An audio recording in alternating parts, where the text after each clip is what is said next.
이쯤에서 또 정산은 하고 가야 되니까 정산. 나경원 선생 반성해야지. 반성해야 사과해야죠. 일단은 나경원이 5천은 신기루다 불가능의 영역이다 이런 얘기 했었거든. 예. 그것도 다시 한번 잠깐 보고 갈게요. 네. 최근 반시장, 반기업 DNA 이재명 후보가 코스피 5천 시대라는 허황된 구호를 외치고 있습니다. 마치 신기루 같습니다. 이재명 후보의 뿌리 깊은 반시장 그리고 엉터리 경제 정책으로는 절대 불가능합니다. 자, 허황되다, 신기루다, 불가능하다. 자, 근데 해냈잖아. 해냈죠. 뭐 실제 해냈잖아. 그렇죠.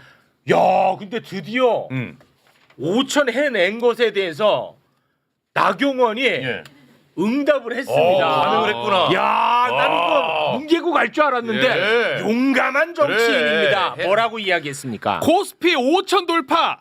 우리 기업들이 이뤄낸 성과다. 이재명 정부의 언행 불일치 규제에도 지수 올랐다고 축배든다? 모렴치다. 지금은 코스피 5천 성취가 유동성과 낙관론이 맞물린 착시인지 철저히 점검해봐야 할 텐데. 약간 신기루 못 놓고 있는 느낌인데 아직도. 진짜 멍청한 소리인 게 자존심만 있는 것 같아. 멍청한 소리. 아니 대한민국 기업은 뭐 지금 생겨난 거예요? 뭐 기업들이 다 7개월 차 신생 기업들이에요? 아니 70년 80년 된 기업들이 정부 하나 바뀌어가지고 이재명 정부 들어온 지 7개월 만에 낸 성과인데 저렇게 얘기하면 안 되죠. 그런 줄 알아요. 진짜 오히려 모렴치하다. 모렴치한데 나는 그래도 용기 있는 박수 쳐드립니다. 본인이 뱉은 말에 대해서 이렇게 대답하는 어떻게든 말을 해보려고 하는. 와 나경원 진짜로 아유. 대단한 나경원입니다. 네. 자 우리 주식 이야기 먼저 할까요? 아니면은 주식을 부동산이랑 연결해서 갈까요? 일단 주식을 좀 말씀드리고 요거 네. 좀 관련해서 얘기할게요. 자연스럽게 왜냐하면 오늘 부동산을. 국무회의에서 이재명 대통령이 부동산 관련한 발언을 했기 때문이에요. 그러니까 이재명 대통령 순서대로 하겠습니다. 네. 모두 발언에서 정확히 주식 먼저 얘기했어요. 그렇지. 와, 들어갑니다. 좋습니다. 워키토키를 위해 항상 또 1대1 대응으로 갑니다. 일단 오늘 그 말씀하신 것처럼 코스피가 2.6% 뭐 이상 오르고 있고요. 5,100에 가까이 가고 있습니다. 와. 삼성전자가 16만 원에 근접했고 SK하이닉스가 80만 원. 아니 삼성전자 16만 원? 예. 와, 내 진짜 6만 원에 살까만. 아이 그만할게요. 자, 근데 오늘은 사실은 굉장히 중요한 의미가 있어요. 예. 뭐 여러 가지 오르는 이유에 대해서 분분하지만 명확합니다. 오늘 오르는 이유는 뭐냐면 이건 정책 때문이에요. 정책. 그러니까 시장에 확실한 신호를 주고 있는데 특히 어제 국민연금이 국내 주식의 비중을 늘리겠다고 결정을 했습니다. 이건 굉장히 중요한 의미가 있어요. 그동안 국민연금은 국내 주식을 계속 비중 축소만 해왔어요. 줄여왔었어. 그렇습니다. 그런데 이게 큰 방향 전환이 한 거죠. 그 이재명 대통령이 그 전에 맞습니다. 얘기했었잖아. 맞습니다. 기자회견 때였나? 맞습니다. 예. 예, 그렇기 때문에 국민연금 뭐 하고 있냐? 한국 주식을 사야지. 그래서 사실은 거기에 응답한 거고요. 이게 왜 의미가 있냐면 이건 제 개인적인 얘기를 한번 드려볼게요. 제가 오랫동안 주식 애널리스트를 했는데 예를 들어서 미국의 월스트리트 가서 한국 주식을 제가 세일즈하러 다녔어요. 그런데 외국인 투자자들이 저한테 가장 많이 한 말이 뭐냐면 너 코리아 디스카운트 이유가 뭔지 알아? 물어봅니다. 그래서 제가 남북 문제입니까? 뭐 전쟁 때문이에요? 아니야. 가장 큰 문제는 한국 사람들이 한국 주식을 안 산다는 게 문제야. 그런데 왜 나한테 팔려고 그래? 니네 국민연금도 안 사잖아. 국민연금도 한국 주식을 비중 축소하고 있는데 왜 나한테 팔려고 와? 할 말이 없네. 이게 가장 큰 사실은 모순이었고 한국의 주식시장의 활인 요소였어요. 그런데 이게 바뀐 거예요. 그래서 그 영향이 지금의 대형주를 중심으로 해서 지수를 끌어올리는 가장 중요한 동인입니다. 이제 외국인 투자자들이 한국에 굉장히 많이 들어올 수 있어요. 신뢰가 생겼단 말이죠. 어제도 제가 말씀드렸잖아요. 그래서 지금 정책이 주식시장을 움직이고 있다고요. 그렇지. 선제적으로. 그래서 굉장히 의미 있다. 그러면은 예. 이른바 이제 서학개미들이 동학개미가 될 수 있는 그런 상황이 바뀐 거네요. 그렇죠. 거기에 대해서도 뭐 정책적으로 좀 지원을 해야 되겠네요. 맞습니다. 그래서 또 정책 얘기를 하잖아요. 예를 들어서 세금을 깎아줄 테니까 세금을 면제해줄 테니까 다시 유턴해라. 이런 얘기들이 나오는 게 다 맞아. 연관선상이에요. 아, 연관돼. 굉장히 흥미로운 게 정책이 굉장히 촘촘해요. 이건 뭐냐면 주식시장을 명확하게 아는 거예요. 그렇지. 그게 중요해요. 그렇지. 그래야 시장을 끌 수 있다고요. 맞아. 그러니까 시장을 밀는 게 아니라 인센티브를 통해서 끄는 거예요. 그렇지. 그러니까 움직이잖아요. 움직이잖아. 그런 차원에서 그러면 우리가 역사적으로 한번 살펴볼 필요가 있습니다. 7번을 한번 볼게요. 7번. 한국의 주식시장이 이렇게 크게 오른 기간은 역대적으로 두 번, 지금 빼고 두 번 있었어요. 1987년대 하고 그리고 노무현 대통령 때. 그때 그랬어요? 코스피가 200% 이상 오릅니다. 예. 그런데 어떤 공통점이 생각나세요? 그건 뭐냐면 우리나라 정치에 큰 변화가 있었어요. 예를 들어서 1987년, 88년은 뭐가 있습니까? 직선제. 유랑제. 그렇습니다. 네. 그러면서 한국의 주식시장이 크게 올랐죠. 그리고 그러니까 노무현 대통령 때 뭐냐면 민주화가 진전되지 않습니까? 그때 사실은 코스피가 또 크게 올랐어요. 그리고 지금 이재명 정부입니다. 진짜네. 여기에 반응하는 거예요. 이거는 인과관계가 있네. 그렇죠. 네. 진짜. 그렇죠. 그래서 그때 당시만 해도 200%가 올랐거든요. 예. 아직까지 100%밖에 안 올랐습니다. 아직 들어가게 돼요? 야, 이재명 아직 남아 있구나. 그래서 이런 정책이 시장을 끌고 가면 지수가 사실은 위가 열릴 수도 있다. 와. 그런데 설레네. 8번을 볼게요. 8번. 이렇게 올랐는데도 아직까지 저평가예요. 조평가요? 네, PBR이 그래도 낮아요. 쉽게 말해서 대만과 일본, 우리하고 산업 구조가 비슷한 대만과 일본보다도 낮은 평가를 받고 있어요. 예. 우리 그 전문가님이니까 여기서 지금 올려놓은 것만으로 우리가 이제 어느 정도 수준으로 가면 그래도 야 이게 정상화는 됐구나 할 수 있어요. 여기서. 전 일본처럼 갈 수 있다. 일본. 네, 일본. 일본. 네, 일본처럼 가면 그리고 네. 좀 더 힘을 내면 대만 정도도 갈 수 있다. 대만. 네. 근데 흥미로운 게 뭐냐면 그동안 외국인들이 예를 들어서 대만의 TSMC만 엄청 샀어요. 네. 근데 아까 말씀드렸잖아요.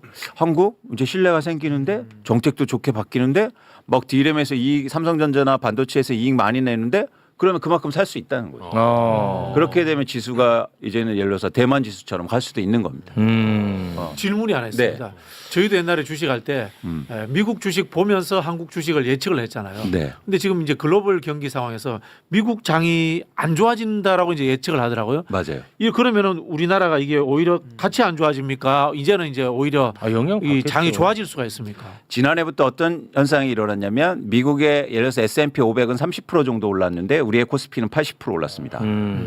그러니까 지금 시장에서는 자금의 큰 흐름이 일어나고 있는데 미국만 투자하다가 이제 신흥국을 보기 시작했어요. 왜냐하면 미국에서 주가가 너무 많이 올랐고 쉽게 말해서 그만큼 그로스가 성장이 나오느냐에 대해서 의문을 갖기 시작했단 말이죠. 그러니까 한국 이머징 쉽게 말해서 신흥국이 좋은데 그래서 자금이 나오고 있는 상황인데 대한민국을 보니까 와 정치가 너무 바뀌고 있어. 정책도 좋아져. 기업들도 이익이 증가하지. 그러면 사는 거죠. 그래서 이거는 그러니까 동조 현상은 있긴 하지만 한국 시장이 훨씬 좋아질 수 있다는 겁니다. 이미 그걸 보여주고 있고. 그러니까 미국은 매불쇼를 잘 안 들으셨네.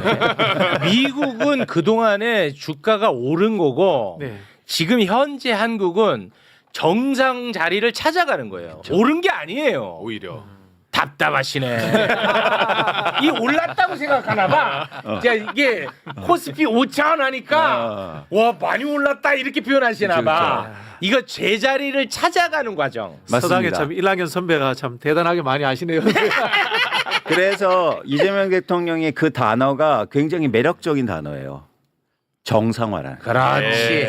그러니까 이 핵심을 찢는 거예요. 그러니까 예를 들어서 우리가 뭐 엄청나게 화랑이다, 좋아지고 화랑 있다, 아니야. 주가 지금 폭등하고 있다 이렇게 화랑 아니야. 발언하는 게 아니죠. 예. 실제로 그 이소영 의원이 이번에 5,000 TF 5,000 했잖아요. 이재명 대통령하고 그때 막 분위기 좋을 줄 알고 갔는데 이재명 대통령이 웃지를 않았대요.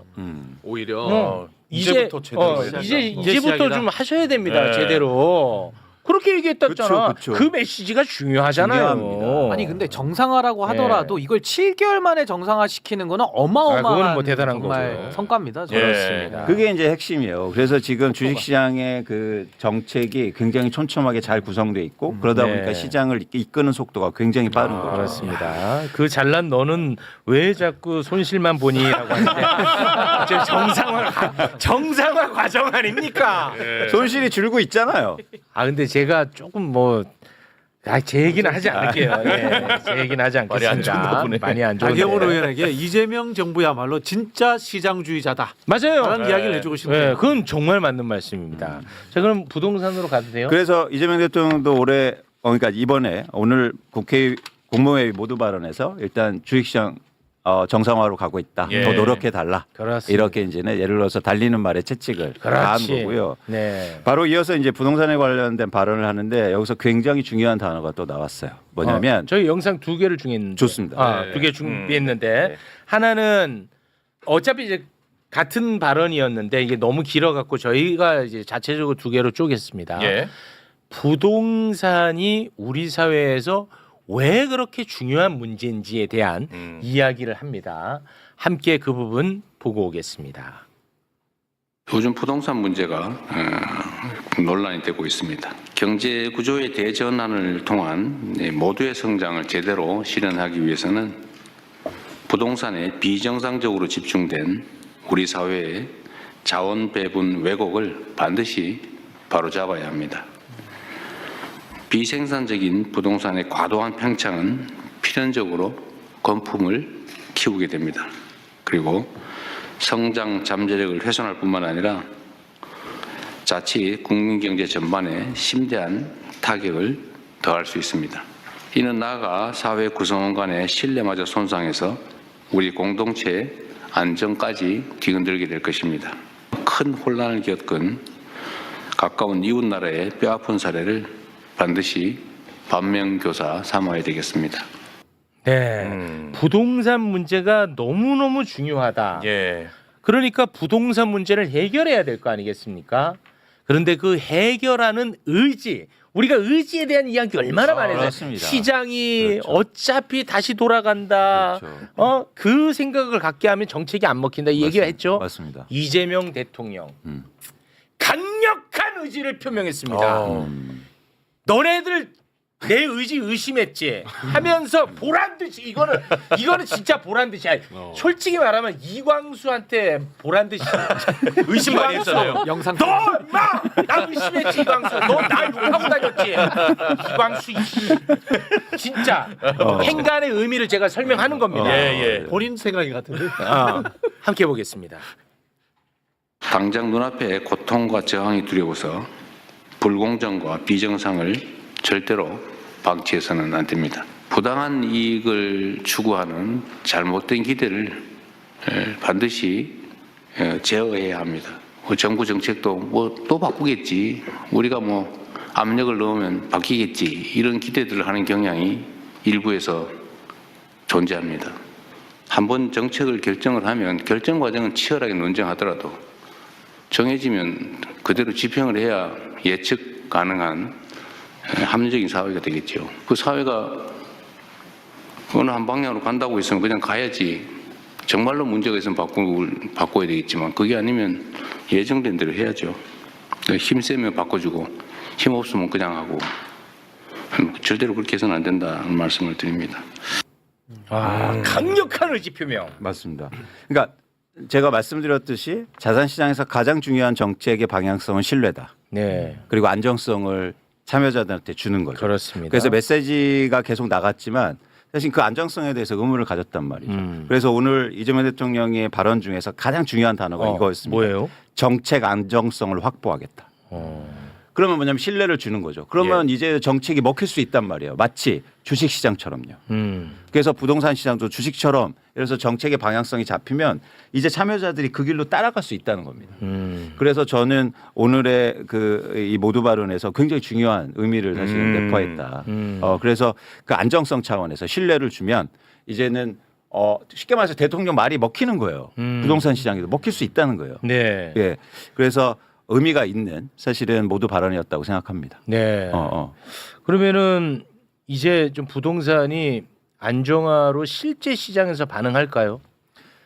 이제 중요한 게 의지와 그리고 방향성과 정책의 안정성까지 큰 방향을 저었으니까 네. 이제 입법이라든지 정책이 나와줘야죠. 따라 붙어야 됩니다. 따라 붙어야 돼. 안 그러면 또 말로만으로 끝나잖아요. 말로만 또 끝나. 그러면 이걸 어떻게 할 건가? 그래서 저희가 계속 그 정책의 방향성에 대해서 얘기하는 거고 거기에 대표적인 게 고가주택에 대한 보유세 인상과 그리고 양도세도 사실 중과 유예를 안 하겠다는 것도 그 방향성이죠.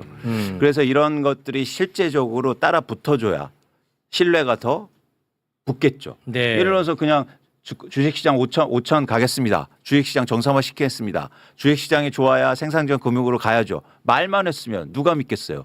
그런데 이렇게 빠른 기간 동안 민주당이 뭘 했습니까? 상법 1차, 개정했죠. 2차 개정. 그리고 좀 늦춰질 것 같으니까 이재명 대통령이 3차 개정 왜 안 하는 거야? 하는 거죠. 네. 1년도 안 됐는데 법 개정을 3번을 한다? 흔치 않습니다. 그렇습니다. 전 세계 어느 나라도 없어요. 네. 그러니까 방향성을 제시했고 민주당이 붙었잖아요. 네. 전 이게 부동산에서 나와줘야 된다. 자, 이재명 대통령이 했으니까 이제는 입법 과정이 있어야 됩니다. 근데 이걸 가령 좀 입법이라 하면 예를 들면 어떤 게 있을 수 있죠? 예를 들어서 말씀하신 부동산 것처럼 관련. 두 가지인데 대통령이 제시한 건 두 가지예요. 첫 번째는 뭐냐면 실거주자 중심으로 정책을 변화시키겠다. 그러니까 뭐냐면 1가구 1주택이라고 해도 투자로 갖고 있으면 사실은 그렇죠. 그거를 투기나 투자로 생각해야 된다. 그래서 큰 정책의 방향은 한국의 주택 시장 전체를 실거주를 우대하고 그렇죠. 나머지는 사실은 예를 들어서 뭐 과세라든가 이런 쪽으로 가는 거죠. 네. 두 번째는 뭐냐면 공정한 방향이죠. 네. 왜 집값은 어제도 보여드렸지만 왜 집값은 수십억이 올랐는데 보유세는 왜 줄어들었냐고요. 오히려 줄어. 그건 이상해. 그 공정성을 불공정이야. 확보해야 돼요. 그래서 민주당은 윤석열이 그렇게 해놓은 그걸 되돌릴 필요가 있습니다. 네. 예, 그냥 그것만 해도 돼요. 윤석열이 망친 거예요. 정상 이것도 역시 정상화만. 정상화요. 부동시장 정상화. 그래서 그 두 가지만 일단 해달라. 네. 민주당이. 예. 그런데 여기에 대한 발언이 예를 들어서 저는 조금 근데 그런 거예요. 말씀하신 게 그 다 입법 사항이에요? 그렇습니다. 그래야 사실은 세금 관련된 다 일들이니까. 그 입법 사항이에요. 근데 보세요. 주식은 얘기하면 바로 민주당 의원들이 달라붙어서 빨리 하겠습니다. 하겠습니다. 열심히 할게요. 맞아요. 저 ETF 샀어요. 맞아. 이렇게 하는데 왜 부동산은 안 하고 있습니까? 그거 왜 그런지 알아요? 왜요? 선거. 그러니까요. 그 인과관계도 없다고 우리가 몇 번 얘기했습니까? 계속 강조하잖아요. 왜 부동산 시장을 이렇게 대통령이 지시하고 했는데 왜 안 하고 있냐고요. 민주당 한마디도 안 해. 선거하고 인과관계 없다고 우리가 그렇게 얘기했습니다, 교수님. 부동산 보유세 올린다고 선거에 악영향 끼친다? 근거 있습니까? 그거는요. 근거 없습니다. 아까 저기 박주민 의원 계실 때 이야기하지 왜 저한테 이야기를 그렇게 심하게 하십니까? 아니 근데 전 오늘 그 대통령님께서 국회에서 20%밖에 입법이 안 됐다는 좀 답답함을 오늘 좀 토로를 하셨어요. 네. 그러니까 국회 입법 속도가 좀 너무 느리다는 거예요. 그래서 막 국세청장한테도 법 통과 기다리지 말고 할 수 있는 거 다 해라. 뭐 이런 식으로 오늘 또 목소리를 좀 높이실 정도로 답답함을 많이 토로하셨거든요. 예. 그럼 저는 의원들이 왜 안 움직이냐? 선거가 앞두고 있다. 첫 번째. 그 두 번째는 아니, 국회의원들이 부동산 많이 갖고 있으니까 불리한 정책 안 쓰는 거 아니야? 이런 의심도 가능해요. 의심. 그리고 세 번째는 확신이 부족한 것 같아요. 늘 시장이 전부 다 이긴다 이러니까 맞아. 건들지조차도 못해요. 그렇지. 근데 저는 아까 우리 이광수 소장님 말씀하신 대로 실거주자 중심과 공정성 회복 이건 정상화인데 이것만 해도 효과가 있지만 전 대통령께서 이미 지방주도 성장을 신년 기자회견에서 밝히셨잖아요. 그렇습니다. 이제는 주식시장도 코스피가 주목받는 이유가 신흥국으로서 이제 들어와서 사람들이 관심을 갖는 건데 네. 이제 수도권에는 할 만큼 다 했어요. 이제는 지방이라고 하는 이 기회의 땅으로 다 내려가야 되는 이 지방주도 성장이 저는 굉장히 지금 이 부동산 정책의 키 정책이고 네. 또 하나는 지금 코스피라고 하는 하나의 자산 형성 시장을 마련해주면서 부동산 규제가 들어가면 당연히 자산의 유인책이 되지 않습니까? 네. 그러니까 코스피가 활성화되는 것도 하나의 성공 요인이고 전 그런 가운데 이 세제라고 하는 정말 대통령께서도 굳이 먼저 쓸 건 아니지만 막판에는 뭐 쓸 수도 있어라는 네, 식의 맞습니다. 이 말씀을 하셨기 때문에 네. 전 이번 이재명 정부만큼은 저는 지금 부동산 정책 전 네. 강력하게 해야 되고 반드시 성공할 아주 좋은 조건이 예. 형성돼 있다. 아유. 그렇게 봅니다. 변호사님 중요한 말씀하셨는데 저는 민주당 의원들이 두려움을 갖고 있다고 생각해요. 맞아요. 두 가지인데 뭐냐면 과거에 해보니까 약간 정치적으로 영향이 있더라. 근데 그 핵심은 뭐냐면 그렇게 했더니 집값이 못 잡았어. 두려움이 있어요. 근데 지금은 상황이 좋습니다. 그렇습니다. 자, 그 이유가 있어요. 네. 2번을 한번 보실래요? 2번 보면 돼. 2번. 이제 자. 2번 보면 돼. 박주민 의원님께 보여드립니다. 자, 이건 미국의 주택시장 현황이에요. 저 파란 그래프는 뭐냐면 파는 사람들입니다. 주택을 파는 사람들이 사는 사람보다 훨씬 많아지고 있어요. 무슨 얘기냐면 쉽게 말해서 미국의 주택시장도 이제 안정화로 가고 있다. 아, 미국도. 자, 다음 장 볼게요. 다음 장은 캐나다 주택 가격입니다. 캐나다 주택 가격은요. 이미 2022년부터 빠지고 있어요. 많이 떨어지고 있네. 자, 세 번째 그래프는요. 중국인데요. 중국의 주택 시장도 마찬가지로 2020년 이전을 기점으로 계속 하락 중입니다. 자, 글로벌하게 이미 주택 시장은 안정화된 상태예요. 대한민국은 이러고 있어요. 아, 그래. 예전에는요. 민주당이 집권했을 때 정책이 나왔는데 대책 같은 게 나왔을 때 세금이 나왔을 때 집값을 못 갚을 때는 전 세계가 집값이 올랐을 때요. 네. 한계가 있었다고요. 아. 근데 이제는 글로벌하게 집값이 안정 추세입니다. 아, 외부 요인도 도움되네. 도와주네. 그래서 제가 진짜 중요한 기회라는 거예요. 여기서 좋은 정책만 나오시면 바로 먹힐 바로 거예요. 먹혀. 민주당 와서 특강 한번 하시죠. 안 제가 불러요. 봤을 때는 민주당 안 불러. 이광수는 절대 안 불러. 아니, 이광수는 절대 안 불러. 안 불러요. 이광수 때문에 선거 다 진다고 그래. 알겠습니다. 민주연구원에 가서라도 제가 한번 민주연구도 제가 제안해보겠습니다. 다녀왔어요. 네네네. 그렇게 해도 안 들어. 이게 민주당이 이광수는 민주당에서 무장공비야. 그 정도까지는 아니고 네.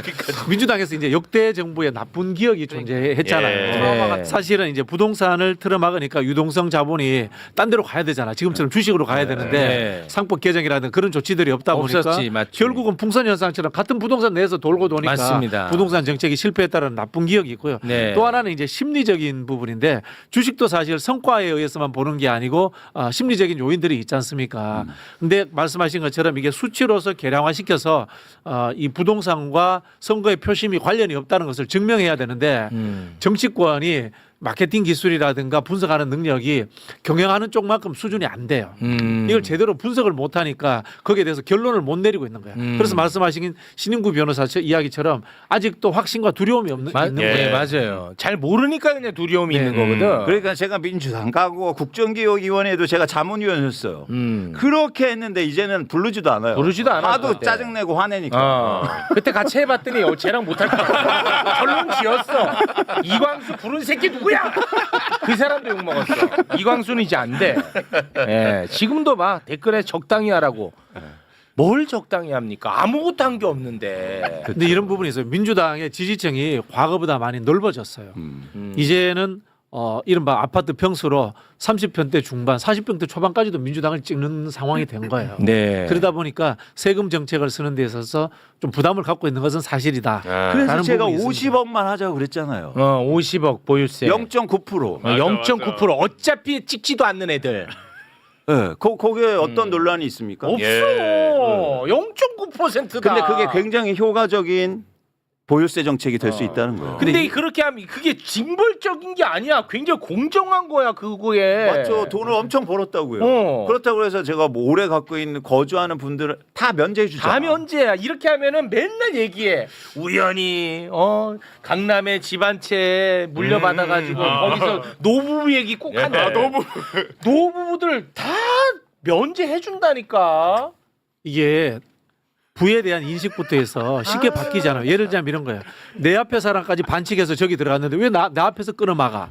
이런 생각도 가지고 있고 또 사람은 현재에서 내가 가질 수 있는 부 이상의 환상을 꿈꿉니다. 나는 0.9%에 들어갈 수 있어라는 그런 환상을 갖고 있기 때문에 네, 단순히 자를 수는 없는 거예요. 네. 정치는 경제 영역과 다른 부분이 분명히 맞는 존재하는 말씀인데 경제는 우리가 이제 토대 결정론이라고 해서 네. 경제적 이익에 의해 가지고 자기가 결정을 하지만 정치는 환상과 꿈이라는 것을 또 가져야 되거든요. 맞습니다. 네, 그래서 진짜 평생 평생 내가 내지도 않는 종부세에 대해서 올리면은 고시원 사는데도 그렇게 화를 내. 진짜. 그거는 근데 이 언론에 또 잘못 길들여진 측면도 있다고 봅니다. 네. 근데 우리가 구조적으로 지금 큰 문제가 있다는 거죠. 이재명 대통령은 이제 일본에 이야기도 했지만 이제 5번을 한번 볼게요. 5번. 이건 뭐냐면 서울의 아파트의 주택 구입 물량 지수라는 겁니다. 중간 소득의 가구가 대출을 최대한 일으키고 내 자산을 일으켜서 살 수 있는 아파트가 100채 중에서 몇 채인가를 나타내는 지표예요. 새로 살 때. 그게 100채 중에서 2.5채밖에 안 돼요. 그러니까 이미 시장에 진입한 사람들은 예를 들어서 그걸 갈아타게 하고 이럴 수는 있겠지만 새로 우리 아이들 그리고 우리의 청년들은 진입 안 돼. 진입이 불가능합니다. 안 돼, 안 돼. 이런 상태를 언제까지 유지할 수 있느냐. 이건 좋은 나라가 아니야. 정치가 미래하는 거잖아요. 교수님. 그러려면 이 세대한테 우회한 정책을 해야죠. 또 맞네. 그래서 이제 저희가 이제 이재명 정부에게 큰 기대를 하는 게 사실은 혁명적인 점프보다는 점진적으로 가는 것들이 사람들에게 이해 폭도 많아지고 네. 그다음에 부담감도 더 적어지거든요. 그런 부분에서 저는 주식 시장이 커지는 게 가장 중요한 하나의 탈출구가 될 수 있을 것 같아요. 네. 이제는 부동산보다 주식으로 돈 벌자. 사람은 돈 벌고 싶은 욕구를 가지고 있거든요. 그렇습니다. 그걸 막을 수가 주식으로 없어요. 벌으라는 거예요. 교수님 그래서 너무 좋은 환경이라는 거예요. 네. 그렇죠. 조금만 동의합니다. 잘하면 그렇습니다. 확 가는 거예요. 그렇죠. 오, 재반 환경이 너무 좋아요. 맞습니다. 네. 저도 지금 이사해야 돼가지고 최근에 집을 좀 알아봤거든요. 부동산에 혹시 저희 집 근처는 아파트 살려면 얼마 있어야 되나요? 그랬더니 한 6억은 현금 들고 있어야죠. 그래서 바로 포기했습니다. 아, 너무 높아서 지금. 그렇습니다. 예. 자, 오늘은 여기에서 마무리를 좀 짓도록 하겠습니다. 뭐 그래도 다 하셨죠? 네, 네, 네. 고맙습니다. 저희가 계속 근데 지켜봐야 되고요. 예. 이건 단순하게 발언을 끝나서 그 행동까지도 우리가 계속 맞습니다. 봐야 맞습니다. 됩니다. 계속 네. 꾸짖어 주십시오. 네, 고맙습니다. 민주당에서는 계속 꾸짖으시면 안 부를 겁니다. 네, 그 점은 알고 계세요. 네, 자 함께 해주신 세 분 대단히 고맙습니다. 고맙습니다. 감사합니다.